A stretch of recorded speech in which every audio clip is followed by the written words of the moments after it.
both of you one anecdote of your meeting with him, but I'll pull in Javed Ansari as well, because Mr. Ansari, I remember being at a press conference, a cub reporter, and I remember him addressing you as Javed, something which Rajdeep says, remembering the first names, speaking with you. You followed him very closely. Once again, I'll ask you the same question. What should India remember of Mulayam Singh Yadav's politics today?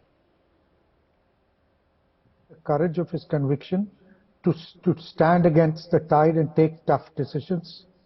Examples, what he did in the Ayodhya movement in the 90s that Rahul was alluding to. Both of us were there, we were eyewitnesses.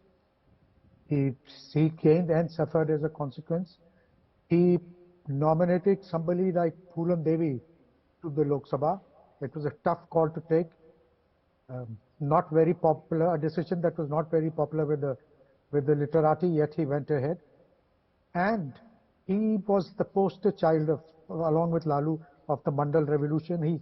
He brought about a seismic change in the way politics was played out in the Hindi heartland, particularly UP. He changed the caste calculus. Earlier it was upper caste dominated, Brahmins, Thakurs, Kayas. Now he turned it on its head. You talked of a personal anecdote. I once traveled with Mulayam Singh Yadav. I was in his chopper, and we seem to have lost our way. The coordinates that were sent to him were all wrong. So twice he landed, once at a BSP rally and the next time at a BJP rally. Mulayam Singh got very angry. He told he says, "Ye utha ke pheko." And he told him, "Look, 10 miles to the right is a railway station, fly there." So we went there. He says, "Now follow this railway track." So we followed the railway track. He says, "Now, after a couple minutes on the left-hand side, you'll find a water tank. In my time, it used to be colored white. It now must have turned black, but nonetheless do it." So we went to the water tank. He says, "Iske baad ye baag hai, and wahan pe rally hai." And lo and behold, that's exactly what happened. We went there, and like Rajdeep and Rahul said, he knew most people by first name, and he was a great host. You went to his house either at Kalidas Marg or even when you toured with him. Mulayam Singh Yadav didn't eat too much, but he ensured that he plied you with glasses of lassi or milk, and after some time, there was just, we were not used to that kind of food, and I kept telling him, "Netaji, ye nahi hoga." He said, "बहुत बड़ी गलती की, शहर चले गए, गांव में रहते तो हजम हो जाता, एक और पियो." So that was Netaji. He could take tough calls, and he meant a lot. He stood by his people, and today I can say with certainty that there are many homes, there will be many homes in Uttar Pradesh where food will not be cooked today. I was speaking to an MP, a 7-time MLA, 3-time MP of his party, and I said, "When was the last time?" He just couldn't complete his sentence. He started bawling on the phone. And this is a 70-year-old man. That's the kind of thing. He stood by his people through thick and thin. And that's not what you can say for a lot of leaders. Well, I want to bring in the both of you, Rajdeep and Rahul, and I want to ask just this one question before we close the show. Is a personal anecdote, because Rahul, he might have been an adept Pehelwan, but he was a wily politician as well. Even if you go back in history, there is a lot of things even I can't wrap my head around in what he did. Oh, yes. Mulayam was so good at it that his right hand won't really know what his left was doing. He was like a typical Pehelwan who will feign something and do something else. But our journey was, it was a very different start to our journey in 1989.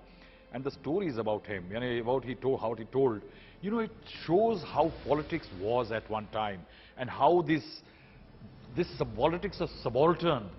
Today, Narendra Modi owes it to the people like Mulayam, because if they hadn't done what they did at that time, there would have been no BJP where it is today. Why I say that? Imagine a young man who goes to college, does not have a second set of white pajama kurta. There is no electricity in his village. He has studied in a school run by the village sarpanch. Finally goes to college. And there is a nala, there is no road, and he has to cross a barsati nala, monsoon drain. So what he does, he wraps his clothes in a plastic bag, crosses the drain in his underwears, and then goes and has a bath at the tube well, and then goes to college. He has only one old bicycle his father gifted. So what he does, he fears that it may get stolen. So he puts it on his shoulder, climbs on top of a banyan tree, and on the highest branch, he chains it up. But I asked him, "Why do you do it? Maybe somebody can take it." He says, "No, there is nobody as fit as me." He starts teaching in his school. The owner has a telephone. Mulayam has never seen a telephone. 60 villages. He was the first graduate. in 60 villages of Yadavs. So he's sitting there, the owner says, why don't you answer the call, Mulayam? Mulayam doesn't know how to lift the phone. He abuses him and says, Mulayam, phone uthao. He lifts it. The other side, the person is saying, hello, hello. Mulayam thinks he's saying hello.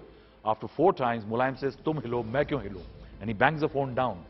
That was Mulayam Singh Yadav. You can imagine that this may sound like an anecdote, but that was the story of from where the origins of Mulayam Singh Yadav to where he became the wily politician who beat Charan Singh, Ajit Singh, Hemati Nandan Bahuguna, Devi Lal, VP Singh, and Lalu Prasad Yadav and others, and even challenged Mulayam Singh, Mayawati's, created Mayawati in fact. 93, if there was no alliance with Mayawati, there would have been virtually no Mayawati. BJP virtually held by Mulayam Singh Yadav, because if there was no firing, the Ram Janmabhoomi agitation wouldn't have been the same. I think a lot of politicians should today sit back and think what Mulayam contributed to their lives.